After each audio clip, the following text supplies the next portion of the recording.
década, alguns produtores criaram filmes de multirrolos, os longa-metragem.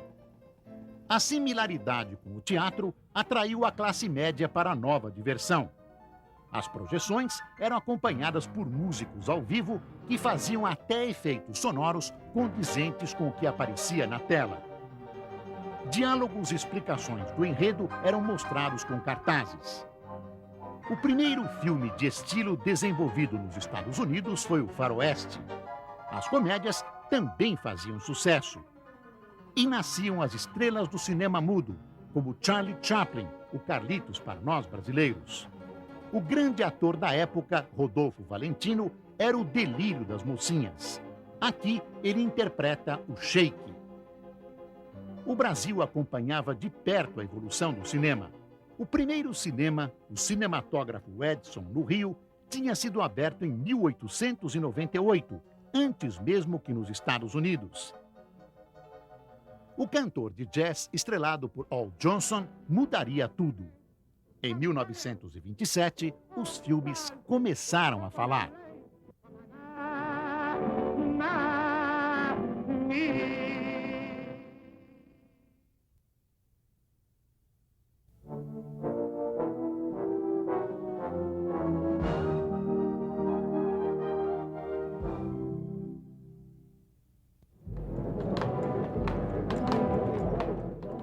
26 de setembro de 1905.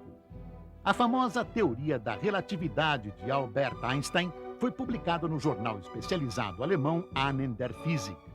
Ela provocou uma revolução no pensamento científico e, por um bom tempo, gerou controvérsia entre os físicos. A teoria de Einstein, surpreendente até hoje, diz que tempo e espaço são interligados e se relacionam com massa e gravidade de tal forma que duas pessoas podem experimentar o tempo de forma distinta. Imagine um astronauta viajando quase à velocidade da luz. Se ele voltar depois de 2 anos, o tempo na Terra pode ter avançado 200 anos. A profundidade da teoria de Einstein está numa fórmula aparentemente simples. Energia é igual a massa multiplicada pela velocidade da luz ao quadrado. Ela desvenda o poder do átomo e ficou mais que comprovada quando a primeira bomba foi detonada em 1945. Einstein lamentou. Para ele, o mundo ainda não estava preparado para a energia nuclear. Ainda no início do século, na ânsia de ampliar seus horizontes, o homem consegue chegar pela primeira vez ao Polo Sul. Em Paris, o brasileiro Alberto Santos Dumont faz o primeiro voo em um aparelho mais pesado que o ar. No Rio de Janeiro, o povo se revolta quando o governo saneia e moderniza a cidade. O Titanic afunda na viagem inaugural e a terra treme em São Francisco. Em poucos segundos, uma cidade inteira está em ruínas.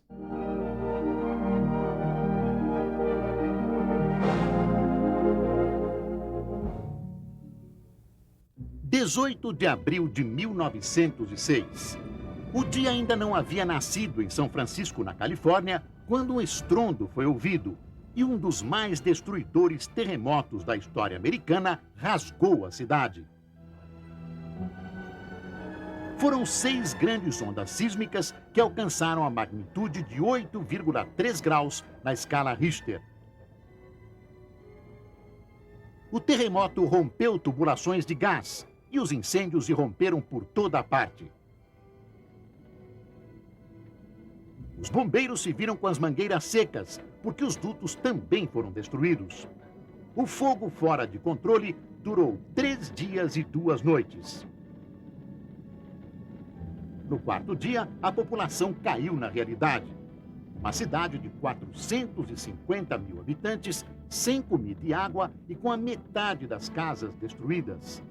500 pessoas morreram, milhares ficaram feridas. Até o exército foi mobilizado, tanto para ajudar os desabrigados como para enfrentar os saqueadores. As cicatrizes do terremoto, que não poupou nem as mansões das colinas, revelaram também uma rede de corrupção chefiada pelo prefeito Schmidt. Até o recém-construído edifício da prefeitura, que tinha custado uma fortuna, mostrou pilares ocos e paredes frágeis. O prefeito, funcionários públicos e empreiteiros foram condenados à prisão. A cidade se reergueu com mais solidez em 3 anos.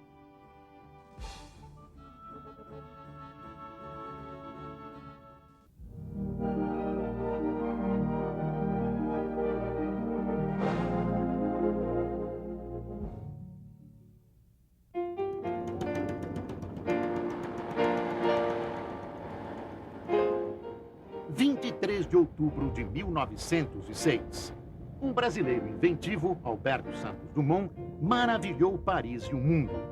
Ele realizou o primeiro voo autônomo da história com um aparelho mais pesado que o ar, o avião.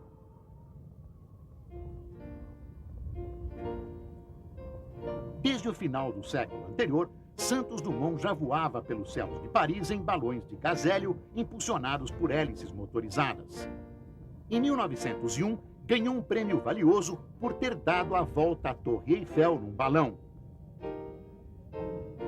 5 anos e vários balões depois, Santos Dumont realizou um sonho do homem. Ele decolou do campo de Bagatelle com seu 14 bis, um aparelho mais pesado que o ar, dotado de motor a gasolina.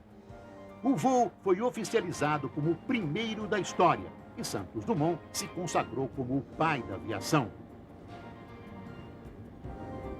3 anos antes, os irmãos Orville e Wilbur Wright tinham feito um voo de aeroplano com motor em Kitty Hawk, na Carolina do Norte, nos Estados Unidos. Mas o avião deles decolou impulsionado por uma espécie de catapulta, enquanto o aparelho de Santos Dumont levantou o voo sem nenhuma ajuda. Os irmãos Wright tentaram o reconhecimento